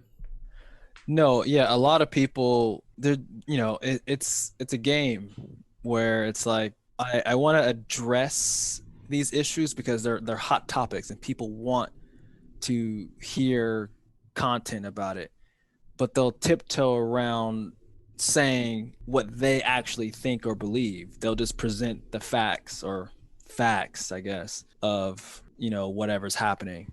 Mm-hmm. But without actually saying, well, this isn't right, or I do believe in this, or I don't think this happens, or whatever your opinion might be. They're scared to say it because then once you make that definitive hard cut and you're on one side or the other, for a lot of people, you're going to alienate them because they're going to be like, well, you don't believe what I believe anymore, so I can't support you. As opposed to just saying, look, we have differences of opinions on certain issues, and those issues I'm okay with. Like, we can have a difference of opinion on it and we can still be who we are, and I can still follow you and listen to your content.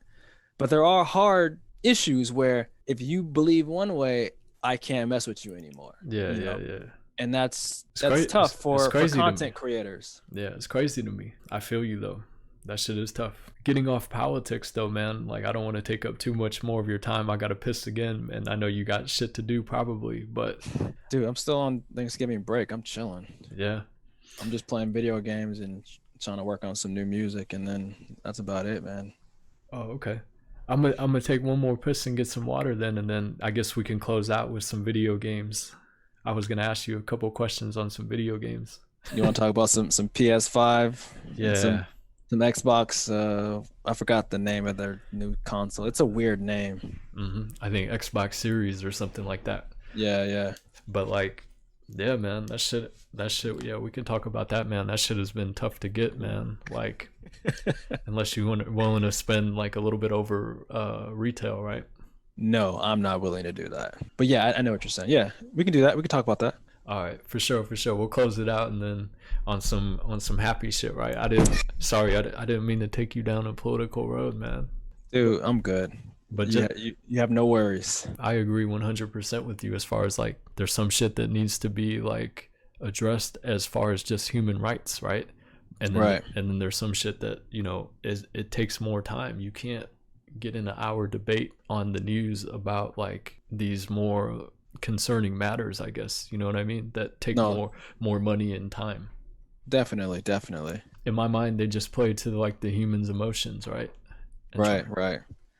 And it's an ongoing discussion, or at least it should be, I think, where you just be open and honest with people. Yeah, that's why I can't fuck with them young political commentators that take a hard stance and try to influence one side over the other, you know? Right. But it's all good. We'll even it out. I guess that's one of my agendas on the P.V.R LYFE project, is to you know, balance it out. I think there has to be a balance in media. Absolutely. Yeah, because if the young generation is just believing the shit that these people are saying, that's what I see affects the future of things. And I guess what happened in this election could kind of be like a testament to like where, I guess, or how people, the masses, are being influenced. You know what I mean? Right. I think at the end of the day, you can consume information from all these different sources, but you need to think for yourself and use your own logic and your own experiences and the people that you personally know, and relate that to them and yourself, more than just listening to some talking heads on TV telling you this is what you should think. Facts. But it's hard for people to do that because original thought isn't always fun, because then you have to go down these roads where you're like, oh, this is really awkward and terrible that this happened to people, but what am I supposed to think? Someone told me I should think this, and then you have to actually make up your own mind. Yeah, a lot of people don't want to make hard. Yeah, that's why they look to politicians, because they're willing to go up there and speak for the people and then make those hard choices publicly, right? So not to say that's right or wrong, but like that's just the reality, right? Some people, it's hard to make a hard choice one way or the other if it really came down to it, right? Yeah. So that's why a lot of politicians, they when they speak to the people, I think they touch more on emotional topics that can't be solved, but people can relate to, you know? No, it's easier to talk about those type of things than have to be like, well, this is exactly where your tax money's going, because then it's like it's cut and dry. You know, with this other stuff, it's like, well, this is your opinion. You have your own opinion, but I want you to listen to my opinion because I'm who you should listen to, because you voted me into this spot. You believed in my vision, as opposed to saying, here, 20% of their tax money is going here, 35% is going here. It's like, oh, I don't like that. I didn't know that was the case, you know. And then it becomes, that's not a debate. That's just facts. Yeah, I agree. And I would say that one last thing, before I take a piss and we can talk about some video games. Sorry to go back to politics, but I was going to say, you know, which president I wish that I paid more attention to, but I was still young in my party days, it was Obama. Because when I listen to Obama talk, you know, because he's more open, and he's on the LeBron barbershop talk shit, and he's on his wife's Michelle Obama podcast, and when I hear him talk about like genuine stuff, I feel like he's a real motherfucker. Absolutely. He does have a way of speaking and a certain just charisma, that and a certain realness too, and conviction in his words, that you just like, all right, I can tell that you're not a normal politician just blowing smoke. You're actually, you stand by your words. And whether you believe in his policies or not, that's a wholly different thing. But you trust the words that he says versus other people that have been in office or maybe even will be in office. You know, you don't really believe their words as much because there's not enough behind them in the way they present them. Real talk. I feel you, brother. I gotta take a piss, man, and get some more water, and then we can close it out. I'm having fun though, man. I'm enjoying this conversation, man. Nice. Mic check, you hear? Yo, yo. All right, for sure. Appreciate you waiting, man. I got some of this right here, some Vaseline, man. I feel like yellow LL Cool J right now. Gotta get glossy out here. Yeah. You know, when you rap and lick your lips that much, you need this shit. I don't lick my lips though, but I be talking shit a lot, man. And you know, it's the winter months, man. So you know it's dry out here, so you gotta be careful. That too, man. Shit, the cold weather, man, and be contributing to dry lips. I know. I need to put some lotion on my hands too. I don't want no ashy hands. It shows up on me, man. I can't be ashy out here. Ashy Larry, man. You get bagged off for being ashy where I come from. Yeah, I know. I know. I've been around enough to know, like, yeah. I mean, now that'd be considered bullying, but back then, you just bagging on each other. It's a different world. Yeah, man. Which you probably would know better than me today because you're around younger kids, younger human beings, right? So you know, like, it's probably more tame maybe than what we went through. No, I would say so. But I mean, kids are still mean to each other no matter what. You know, it's doesn't matter what generation. Kids are just mean to each other just because. Mm-hmm. At least I feel like back in our day, at least it was like we were mean to just make each other laugh more than just be mean-spirited. I think some people now are just mean because they just want to be mean and make other people feel bad. I agree. I think it's just like bullying and shit. That's always going to be a part of human nature, right? Yeah. But how it's done today is just different, right? More of it happens cyber because that's just what kids are on today. Yeah, and you know, you always hear those stories of somebody posting something and then somebody doesn't like it and they get like 15 of their friends to just say bad things in the comments, and you're just like, why are people like this? Like, what? I mean, I say that phrase often because I read stories and I hear things and I'm just like, why are human beings like this? Like, what makes them want to do this to other people? I just don't understand. Yeah.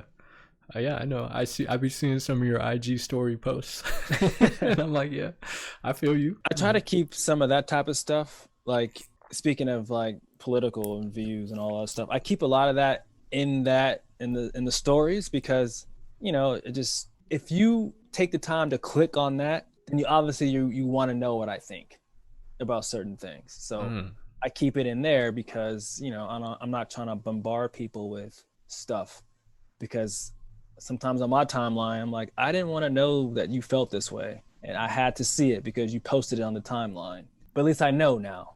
Mm-hmm. Yeah. Speaking of that, like one thing like I noticed too about how I think is like, you know, I don't feel the same way all the time, you know? Like sometimes I want to post something, but then I'm like, fuck, if I post that, I might not. And a lot of it is how I feel in the moment, you know what I mean? But then if I sit on it and time goes by, I'm like, oh, okay, I didn't really feel that way. No, yeah, I feel you. Like I'll sometimes I'll see something and then I'll be like, yeah, I want to post this. And then I'll be like, you know what? No, I don't, because someone's going to think I'm trying to subliminal message them, or, you know, and it'll end up being a mess. And I'm just like, no, that's not what it's not my intentions, but I can understand how you could see it that way. So Yeah. And let I me get, just not press send. yeah. And then sometimes I'm like, how much do I really give a fuck? Like what someone thinks, right? And I'm like, fuck it, I'm gonna post it anyway. So No, I mean, and I get in that mode too. I'm just like, yeah, I'm just gonna say it, whatever. yeah, which I think everybody should, right? Everybody should be able to express how they feel at the moment, right? And it's up to us if we want to agree or react to it, right? Yeah, I mean, there's a lot of times where I'll see someone post something and I'll just be like, you know what? That's how they Mm-hmm. feel or how they felt or whatever it is. I don't need to make it into And something it's probably not, just yeah, move past it. yeah, I agree. Because I do the same thing, and I'm like, yeah, in my mind, sometimes I think of certain people, and which is maybe not always the best way to think, before, but I'll think of certain people and I'll be like, man, how would this person react to this post or my feelings on this, right? It might, and you kind of have an idea of how they would, and therefore that might stop me from posting something. But then, you know, then I always go back to, if I don't care about what they think, why should I care so much about what they think of what I think? Right. Well, and I get into a thing where like I see some of the stuff people post and I'm just like, nah, I know you. This ain't you out here putting on your internet persona, but it is what it is. Yeah. I feel you, man. I feel you. That's the truth, though. But it is what it is, right? I feel like I said earlier, man. I alluded to technocracy, man, and I feel like that's the shit that we're living in, right? Yeah. Like, Yeah. there's that side of it's a reality now. There's that side of the reality of being online and inside this little world that doesn't really exist, and then the reality that we see between actual human beings that we have to interact with on a day-to-day basis. Right.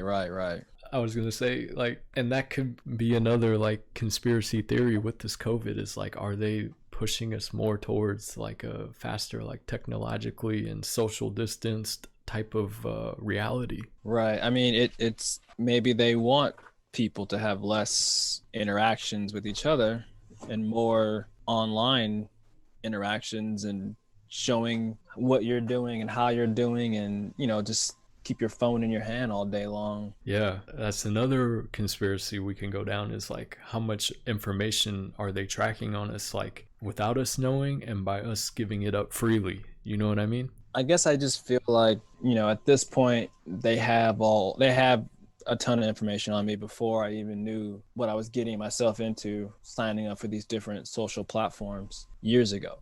Like when they first came out, everyone signed on to all these different platforms, and then they've been selling our information for years since then. And now they passed these laws about, they can't sell your information, but it's too late. It's already gone. They've already sold everything they know about you to advertisers. That's a good point. Everything that you Google shows up as an ad on Facebook and Instagram practically. Like if you Google joggers, what ads are you going to see? Ads for joggers. It's just, they've already sold your information. It's gone. Yeah, all they would find on me is some porn sites, man. What else? Nothing that any normal red-blooded male does, right? In the technocracy that we live in. Clear your search history every once in a while. Just in case somebody looks at your phone. I think that's the risk that politicians today face, is like, how can you avoid that shit, right? Like, if you decide to run for a political office, you better make sure, man, your data is wiped out. Yeah. Well, even in general, like I know there's supposed to be, policies in place where they can't look at your Facebook as an employer, but if it's out there, they probably will look at it regardless. So you posting that you went out and partied all night and then you were sick on Monday at work, they're gonna be like, well, I don't know if you're really sick because of illness or because of your poor decisions, So that's, don't get yourself caught up in that type of stuff. I always tell people, don't post everything you do while you're doing it, because that just leads to Rappers getting shot. Yeah, that's not funny, but yeah, and, you know, Yeah. it leads to Yeah. bad things, you know. Not to make light of that. Sorry, it's just because I'm high. But that's just a crazy thought, right? Because how many Yeah. rappers have died because of technology today, right? Mhm. Mhm. Just people knowing where they're at, just because they're saying where they're at. Yeah, yeah. I mean, like that's how people get stalked. Is that you like I remember a couple years ago they had that check-in system where everywhere you went, you're supposed to check in on social media that, oh, I'm at Target. And it's like, why are you doing this? Don't tell people where you are at all times. I Hmm. mean, they already can track your phone anyway, but don't let the creepy people figure out where you are. Yeah. That's the I guess that's the risk you take by putting yourself out there, right? Is that people you can't control if they're creepy or normal, right? You can't control that at all. No. If you choose to put yourself out there, you gotta assume that, everybody can find me. Yeah, yeah. So, I mean, I guess the moral of that story is you put out what you don't mind people criticizing you for. Because that's the worst thing that can happen is someone's going to say, oh, you look terrible in that picture or whatever it is. Or like if I post a beat and they're like, oh, that beat's trash. You know, I mean, that's, Hmm. you know, and that's only the type of stuff that I would put out. And I don't really even care, like you don't have to like my face or my beat. I don't care. Have you made any more beats recently? Yeah, I knocked out probably about 6 so far this week when I've been on break. Oh, okay. Are you gonna post any of those on Bandcamp? Not I think I'm gonna do another beat tape for January. Oh, Lord willing, if I make it to January, I'll have something to drop for the new year. Because I want to take some time too over Christmas break or winter break, as it's more politically correct to say. Just because not everybody celebrates Christmas, and when you work at a school, you have to say winter break because of that type of stuff. Anyway, I want to work on some more stuff then for those 2 weeks, and in the time from now until then, I'm on the weekends I want to try to knock out maybe one or two. Just so I want to get back into that mode where I was doing 20-25 beats a month. That's going to be hard to do just with time, but I have to figure out a way to make that time, you yeah. know? And Hopefully. that's what we talked about last time. Hmm. Earlier today, right? How can that thing, the assist that Justin gave to you, how can you use it, right, to reduce the amount of work, right, that you were talking Right, about, right. and how much time can you save? And the important thing too with reducing and streamlining the time is that you don't lose the quality. So that's the thing too, is that it is a streamlined process, but I don't feel like I'm losing quality on it. I feel like this is as good as I've sounded in my whole career with some of the newer things I've done in the last few days. And that, that I have the utmost confidence in myself, and I'm also my own worst critic at the same time. So I feel like, I'm not sacrificing quality with this new process that I'm working on, which is Yeah. very important to me. That that ghetto bread track that we were talking about earlier, like who was the original sample of that? Ninth Wonder? Yeah, so Ninth Wonder sampled that. So the whole beat tape series I did called Wonderful Tunes, I named it Wonderful Tunes because I just wanted to sample some of the Ninth Wonder samples my own way. So like everything on those two tapes were originally a beat I heard from Ninth Wonder. I just took that sample and reworked it my own way. So is that beat, does it have like is Ninth Wonder's version of it somewhere on No, online? no. Oh, probably. I know I can't remember. It's been years, but I know he made that beat with the same sample, and I think somebody rapped over it at some point. That's how I heard it. And then I figured out what sample it was, and I just flipped it my own way. I see. Cause yeah, I really like that song, man. That it's kind of weird because after we talked, I went back and listened to some of your stuff, and that was the first track that played on your first thing on Bandcamp, right? Your Right. first release. So I was like, as soon as I heard it, I was like, yeah, that's the one. Well, I always appreciate the spins, man. It's nice to have people listen to your stuff and be like, yeah, I feel this one or that one or whatever else. Hmm. But yeah, that hearing that and then now talking to you, that kind of made me curious to be like, all right, I kind of want to hear the original sample and how it sounds, and then also hear like Ninth Wonder's like version of it as well. For sure. And That will be my project for this evening. Is I'll look all that stuff up and I'll email you. yeah, that'd be dope, man. Because tonight when I get high and do my work, like I like to like sometimes my mind will go into different like things, and then I look forward to doing that one like tonight. If you send it, like I want to see, but definitely I want to use that track like at some point. And if you can send me the file too, and then if you need some money, man, I'll kick you some money. It's all good. Listen, I put up all my stuff on Bandcamp as you list your own price. You can pay $0, you can pay whatever the limit is. And people have paid for different stuff, and I've always appreciated that. Like every once in a while I get like a little ping on PayPal that says, oh, somebody paid $10 for this, thing or whatever else, so it's nice, but it's not a requirement, because it's until I can make it for the money, it's just for the love.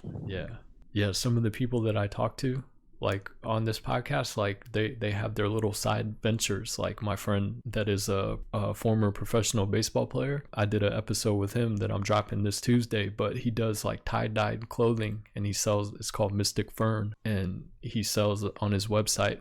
And then the other guy that I did a podcast with, Alex, he designs his own jewelry out in New Zealand. But I bring those two guys up because anytime I talk to somebody like you or anybody that is doing something, I always like think of ways that I can help like promote what they're doing. And so with them, I was going to bring up the idea to do like a collaboration, like a P.V.R LYFE and then Mystic Fern like a collab, and then for myself, and I would pay them for it. Right. And then I would take that same image and then post it, and then promote it as a P.V.R LYFE product. Right. And then that would draw traffic to their website. And then whatever they wanted to charge, like I would, since they're doing most of the work, you know what I'm saying? Right. They can charge, and then if they want to upsell it for the P.V.R LYFE name, then they can just kick me like a small % of the upsell, Right. And then they take the majority of the cut, but if the strength of whatever I'm doing gets strong, then I can, be like, yo, check this guy out or check that guy out. But I say all that to say the same thing that I see with that song right there. That ghetto boy shit. It fits the mind state for sure. Yeah. When I get high, that's my shit, man. That's a positive vibe, man, right there. That's dope. I fuck with that shit heavy, man. So like I said, if I like use that, if my name keeps getting big, like, and people are like, yo, that's a dope track, like who did that? I'd be like, yo, check out my man Uncanny at Bandcamp, That's what's up. And hopefully, that helps to, generate more, income and interest in whatever you're doing, Yeah, I mean, I want to do, in addition to the music stuff, I want to do more side projects. I have some ideas in mind, and once I get it rolling, it'll be definitely something I want to talk about on the podcast, and then maybe some collaborations with some of those other things too. You gotta diversify your income, man. You gotta have money coming from different spots. And that's one of the things that I'm looking towards figuring out ways to do in the future. Mm-hmm. Sure.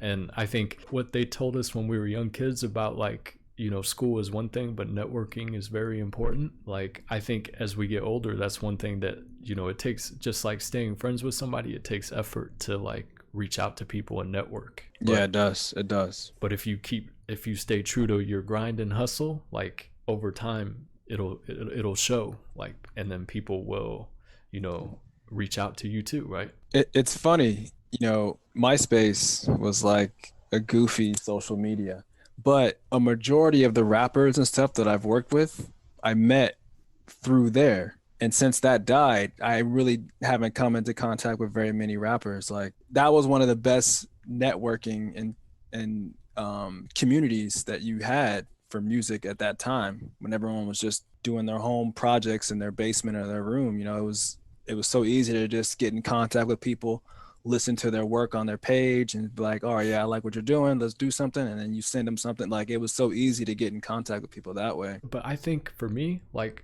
off of what you're saying, is I think that it's even easier today because I know a lot of young rappers that are small and they're trying to make it and they're grinding and putting out tracks on Spotify and they're not getting many looks and stuff. They all post shit and they're trying hard, but you know, they don't have anybody to throw them an assist sometimes, and sometimes their dreams go to die, right? Right. We see them putting stuff out and we can actively like reach out to them, and that's part of networking, like finding like a young kid that you're like, damn, this dude, he's grinding hard, and you know, I like where he's going. He just doesn't have the vision yet. Right. But you can see it and be like, yo, if I get him to rap over one of my beats, that'll help, that'll help both of us. You know what I'm saying?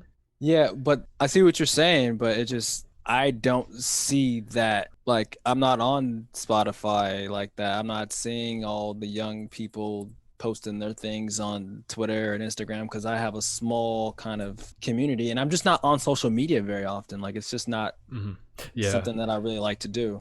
I guess I was, if you were trying to like get your, I guess if you were actively trying to get your like music game like recognition up, like I was just bringing that up as an idea to say no, I totally agree with that. I mean, it's something that I need to really just build up my catalog again and then really start pushing, because like I have a ton of stuff in the vault still, but like all those original files, and they're gone. Like they're 2 hard drives and 2 computers away from when I first made them in like 2007 or whatever it is.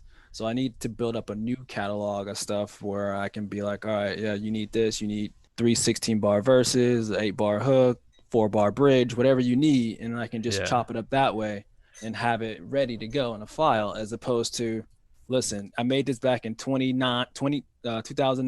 It's a 2 16s and then 3 8-bar hooks. That's all I got because I don't have the original file anymore, you know? So it makes it harder that way too, when guys want things specifically geared towards whatever their vision is for the song they want to make. Like sometimes they don't want 16 bars. Sometimes they want double. They want 32 bars, and they just want to just go off and spit for like 2-3 minutes straight. Yeah, but I guess thinking from like a older like business perspective, if I was like looking for a young talented rapper and I saw something in this kid and his style like matched your style of production, right? And like we talked about earlier, like the production and the lyrics meeting at the right time, and then magic happens. But that could be something, right? But sometimes you got to think like Jerry Heller or Suge Knight or a Eazy-E, and be like, yo, I got to find the next young dudes, right? And put them out. No, absolutely. Yeah, but I guess that's another like that's the business aspect of it. But sometimes as creatives, like we don't overly think about the business aspect, right? We just want to create. Yeah, you want to pay somebody to think of that other stuff. Like you want a manager, you want agents, you want those type of people that's their whole focus is networking and building, you know, connections.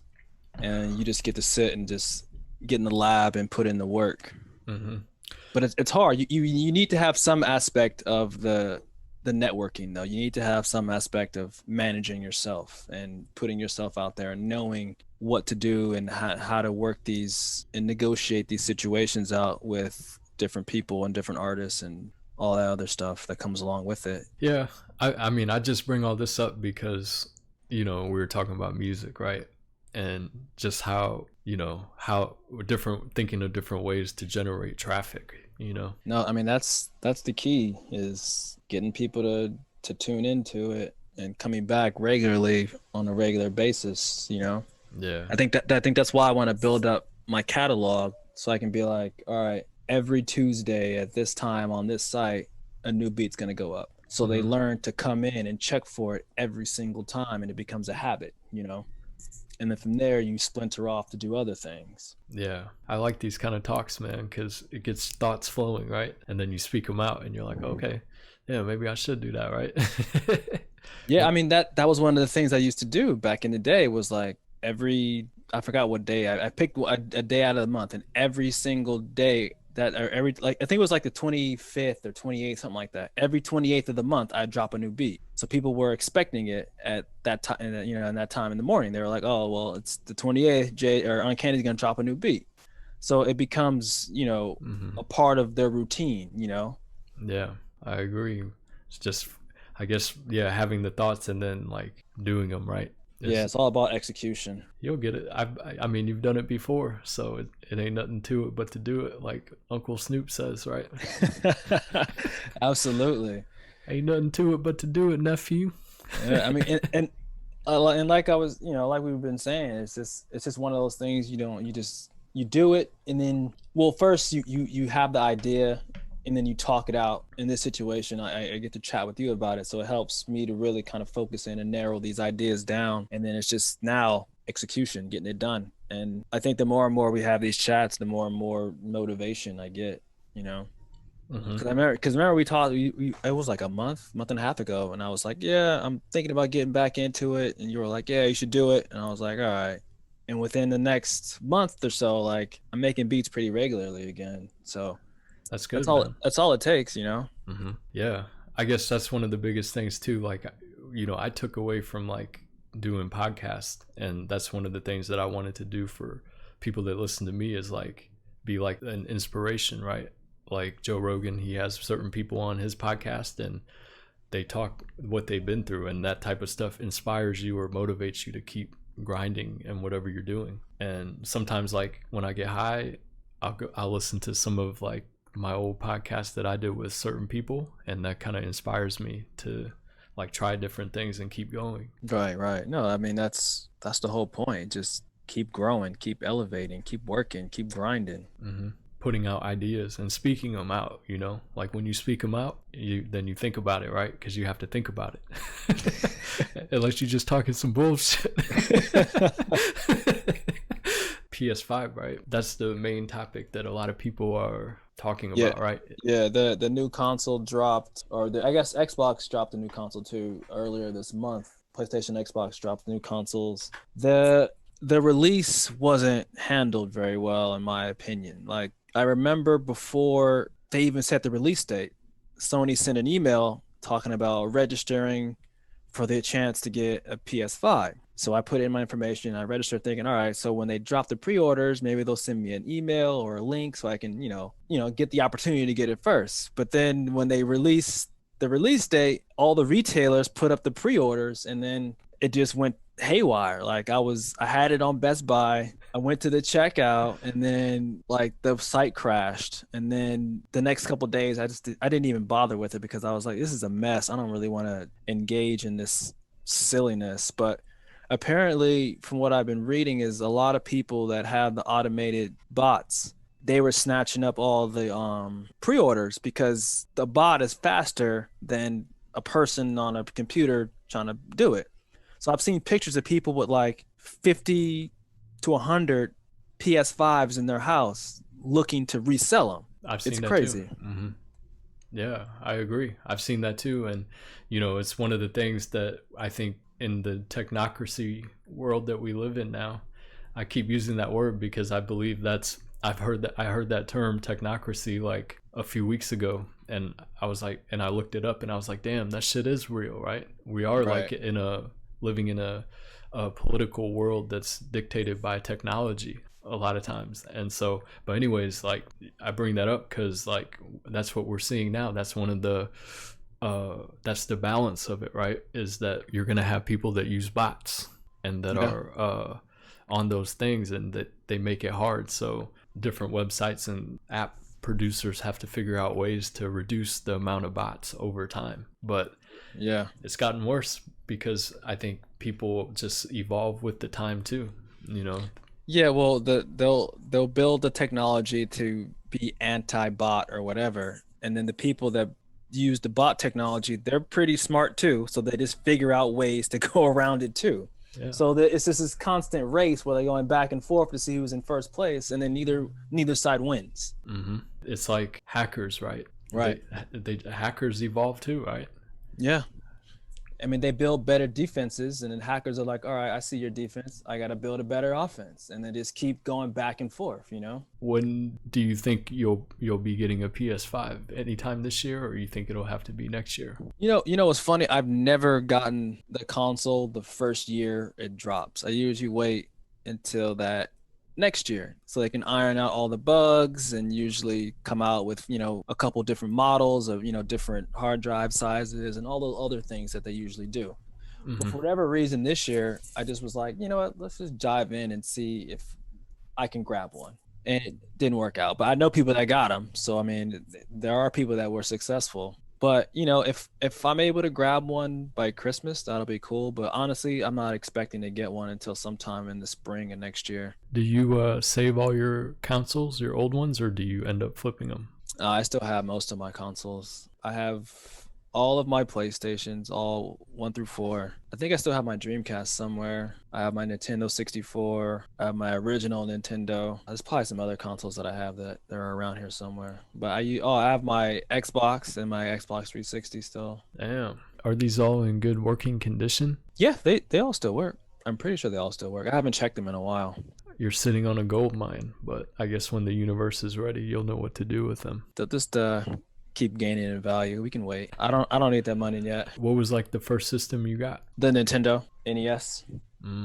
Yeah, me too. With those little rectangle controller that hurt your hand. And those buttons were terrible. Controllers have come a long way as far as just like the feel in your hand.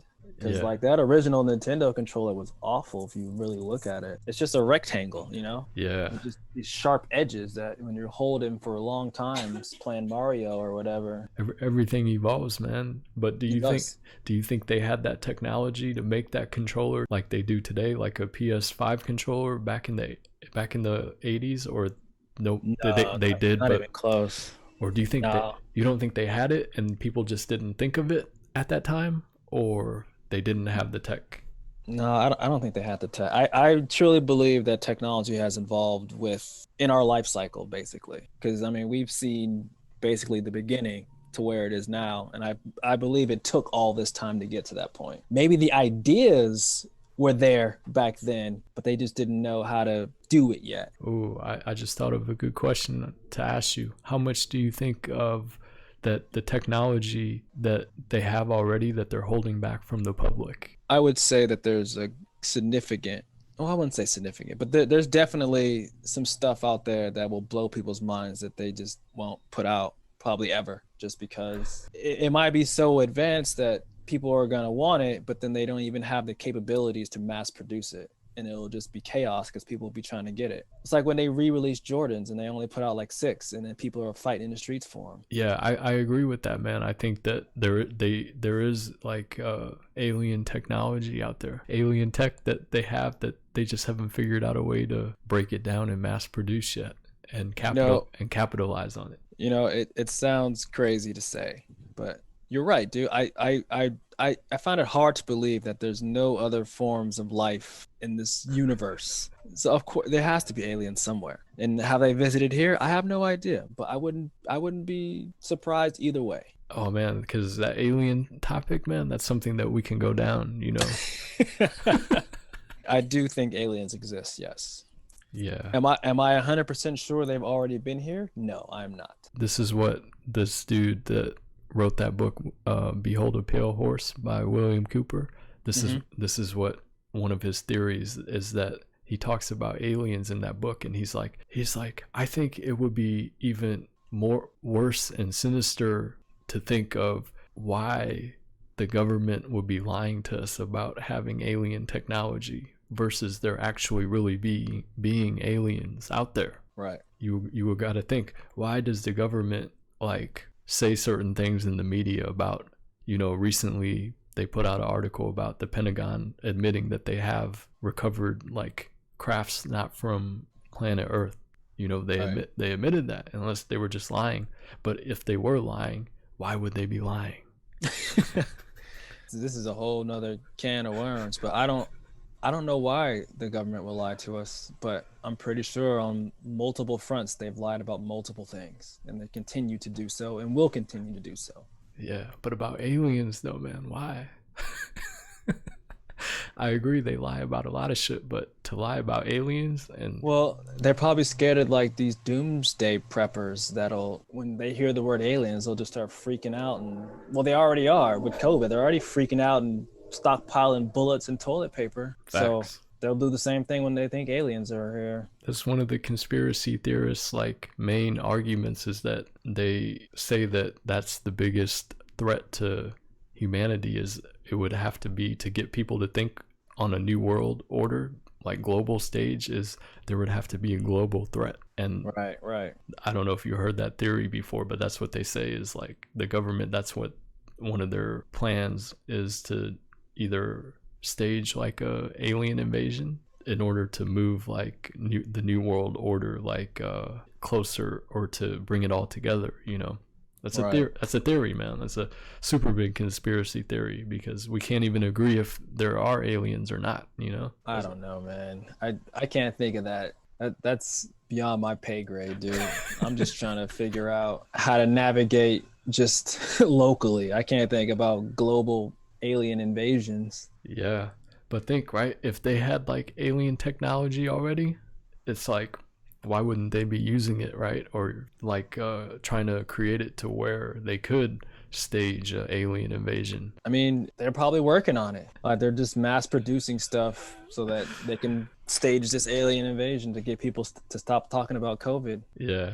Might as well. When do you think this COVID shit is going to end? I think we'll be out of it by the summer. I think they'll have the vaccine and enough people will have taken it, and hopefully the cleanliness of what we're supposed to be doing right now will maintain and keep people from spreading germs all over the place. Like when we go back to normal, or whatever normal is, people should still be washing their hands and not sneezing all over each other. And you shouldn't be standing right next to me at Target when we're in line. Like you should give me my social distance. Like let's keep that. Let's keep that. You got mass programmed, man. Now kids are afraid to make out with each other. It's some of those conspiracy theories though. I just don't see who it benefits. Like why would we need to have this other than, you know, like you said about the depopulation, and then the other term, technocracy. Yeah, there it is. That's a real term, man. I heard that shit like a couple weeks ago, and I looked it up, and they have a whole definition for it. I'm like, damn. No, I mean, it's the way it's going, it seems like. Yeah, it's easy. I mean, you don't have to really like do too much, right? You just, these people, they develop teams to like influence certain people, right, through like Facebook and Instagram. There's teams out there, man. It's just crazy, and you can easily influence young kids' minds to vote for somebody or hate somebody. No, it's easy to influence people, because most people want, I don't want to say most people want to be influenced, but it's a thing where it's comforting to know that there are many people that feel the same way you do and you can relate to them, because everyone feels isolated, especially now because you're not allowed to congregate. So it's easier to just spread propaganda with like-minded individuals. Agreed, man. That's one of the fears that is talked about in the media, is that pretty soon we're just going to have a generation of people that pick certain sides based off what they watch every day on their phone or on like YouTube, right? They're going to pick their little groups that they follow. Right. And, you know, people, that's why I guess like we were able to have someone like Donald Trump in office, right? Because people care less and less about that, what they're saying. Right. It always comes back to politics, right? What else you got going on today, man? I got to take a piss, but I'm also getting kind of hungry. You know what I'm saying? We can always reconvene at another time. For sure. I'm just going to be chilling, dude. I got to go to the grocery store later, but I'm probably going to eat something before I do that. And then I'll just be chilling. Video games, beats. I like it. It sounds like, it does sound good, man. Nice and relaxing. Seems like you know what you want out of the rest of the day. Now it's just execution. Easy money. All right, man. I'm going to take a piss and eat some dinner, but I appreciate your time and, you know, talking today, man. It was good talks. You got a lot of work on your hands. This was a long chat. Yeah, I know. I create work for myself, man. Appreciate your time though, man. And, you know, I'll try to get this one up sooner than later. All right, man. Thanks for having me on again. I appreciate it. You know, I'm always down when you're ready again. All right. Yeah, man. Always. Yeah. Like we said earlier, it's good to like speak our thoughts sometimes, and, you know, keeps us motivated, right? Yes, sir. All right. I'll talk to you soon, man. We'll text it up. All right, for sure. All right. Peace, Uncanny. Thank you. Thank you. Later. All right, stay blessed. This concludes our danse macabre.